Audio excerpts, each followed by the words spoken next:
Halo, sahabat sisi horor. Malam ini aku mau ceritain sesuatu yang mungkin akan bikin kamu mikir dua kali sebelum naik ke tempat tinggi sendirian. Kamu pernah dengar tentang Bukit Ampang? Tempat itu dulunya indah.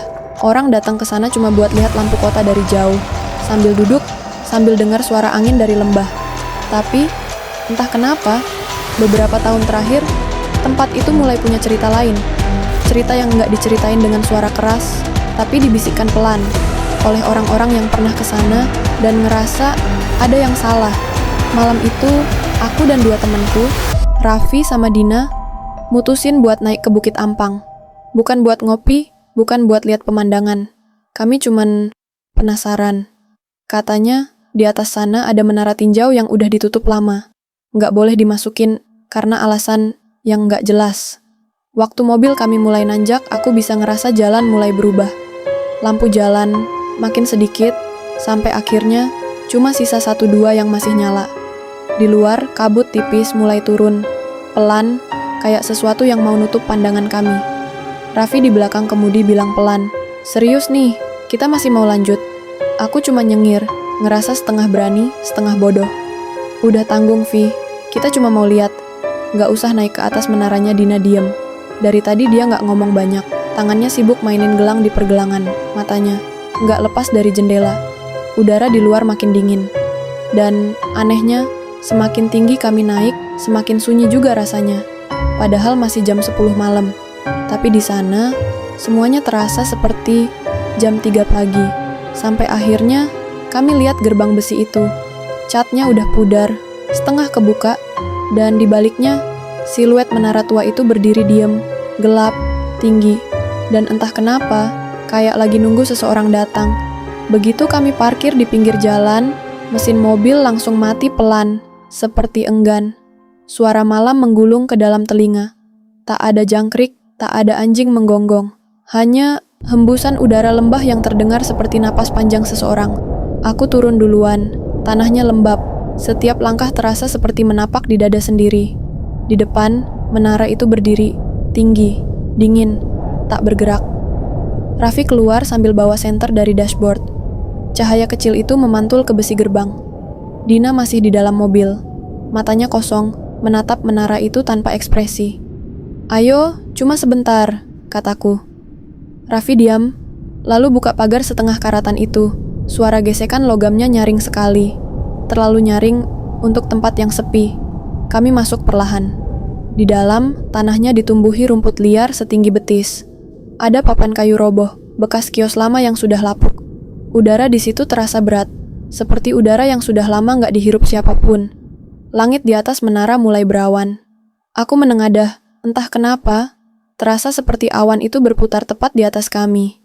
Raffi bilang pelan, "Tempat ini kayak nggak pernah berakhir ya, Di?"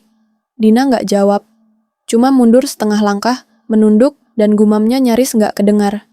Kayaknya kita nggak sendiri. Aku langsung nengok. "Apaan maksudnya?" Dia geleng, pura-pura nggak dengar. Tapi matanya nggak kemana-mana. Selalu ke satu titik, di jendela menara bagian bawah yang gelap itu. Aku coba pecahin suasana. "Udahlah, kita keliling bentar aja, habis itu balik." Raffi nyorotkan senter ke pintu utama menara. Pintunya kebuka sedikit, cuma celah tipis. Di balik celah itu, udara terasa lebih dingin lagi. Kayak embusan dari ruangan yang udah lama ditutup. Kami bertiga berdiri di situ. Lama. Nggak ada yang ngomong. Nggak ada yang berani nyentuh gagang pintu. Sampai akhirnya Raffi bilang, "Kalau cuma lihat dari luar, nggak apa-apa kali ya." Aku angguk, tapi Dina mundur 2 langkah. Wajahnya pucat. Katanya pelan, hampir tak terdengar, "Kalian denger nggak?" Kami saling pandang. Sunyi. Aku kira cuma sugesti. Tapi detik berikutnya, ada getaran halus di tanah. Seperti langkah, tapi entah dari mana. Getaran kecil di tanah itu berhenti. Tapi setelahnya, sunyi jadi terasa aneh. Bukan sunyi biasa. Lebih seperti sesuatu sedang menunggu kami untuk bicara lebih dulu. Aku berusaha tertawa pelan, menutup gugup. Mungkin tikus besar. Raffi ikut tertawa, tapi tawanya cepat hilang. Cahaya senter di tangannya bergetar sedikit. Kami jalan memutari menara, hanya untuk memastikan tak ada orang. Di sisi belakang, ada tangga besi menuju atas. Sudah berkarat tapi masih kokoh. Aku mendongak. Langit terlihat lebih pekat dari tadi. Awan menggumpal tepat di atas puncak menara, seperti terkumpul di sana karena suatu alasan. Dina berdiri jauh di belakang. Dia pegang ponselnya, tapi layarnya cuma nyala gelap. Katanya pelan, jamku berhenti. Aku kira bercanda, tapi jarum jam di pergelangan tangannya memang tak bergerak. Raffi lihat ponselnya juga, sinyal hilang. Semua aplikasi tertutup sendiri. Kami mulai merasa tempat ini tidak mengikuti waktu yang sama dengan kami. Aku coba menenangkan diri. Mungkin gangguan magnetik atau apalah. Suara sendiri terdengar aneh, seperti dipantulkan dari jauh, kembali dengan gema yang tak seharusnya ada. Raffi menyorotkan senter ke arah lereng. Tidak ada apa-apa di sana. Tapi bayangan kami di tanah hanya 2. Padahal kami bertiga. Aku berhenti bicara. Dina pun tak bergerak. Raffi menarik napas panjang, lalu mematikan senter. Dalam gelap, kami hanya bisa dengar detak jantung sendiri, dan sesuatu seperti desiran napas panjang yang tidak berasal dari kami.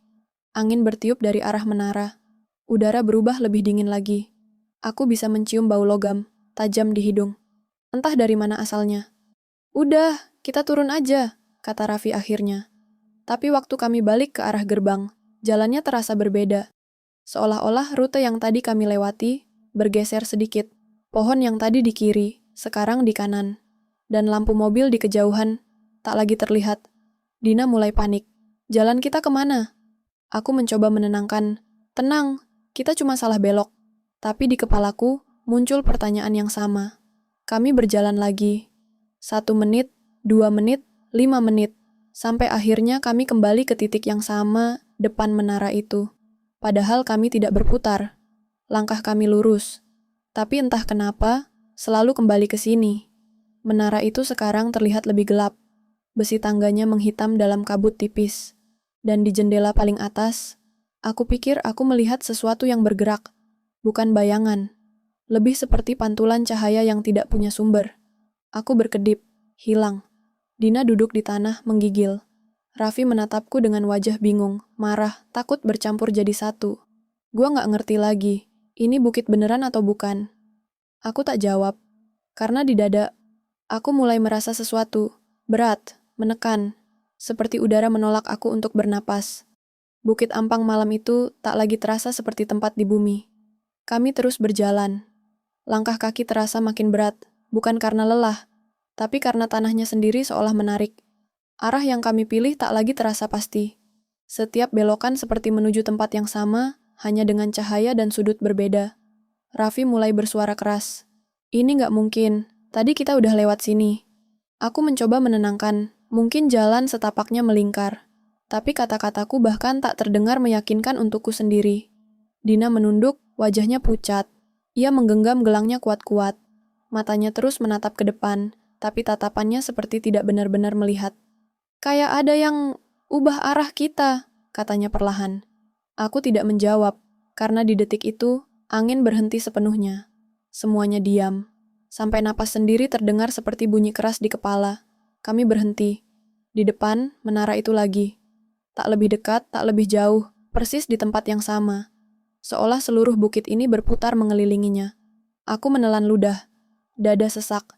Vi, coba nyalain mobil, mungkin lampunya bisa bantu lihat arah. Raffi mengangguk cepat dan lari ke arah tempat kami parkir. Aku dan Dina mengikuti.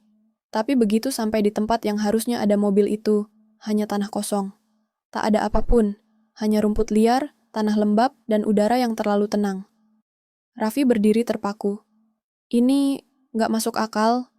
Aku memutar pandang ke segala arah. Bukit itu sunyi, tapi di antara sunyi itu, terasa ada ritme lain, semacam denyut samar yang mengikuti langkah kami. Dina menatapku pelan, kayak ada yang ngeliatin. Aku menelan ludah lagi, mencoba mengatur napas. Kita bareng aja, jangan pisah, jangan diam. Kami mulai berjalan mundur, mencoba menjauhi menara tanpa kehilangan arah. Setiap beberapa langkah, aku menengok. Menara itu masih di sana. Tidak bergerak, tapi entah bagaimana selalu ada di tengah pandanganku. Langit di atas berubah lebih pekat. Kabut makin tebal. Dan waktu terasa melambat. Aku memeriksa jam di ponsel. Layarnya kosong. Jam menunjukkan pukul 00. Lalu 00 lagi. Tak berubah.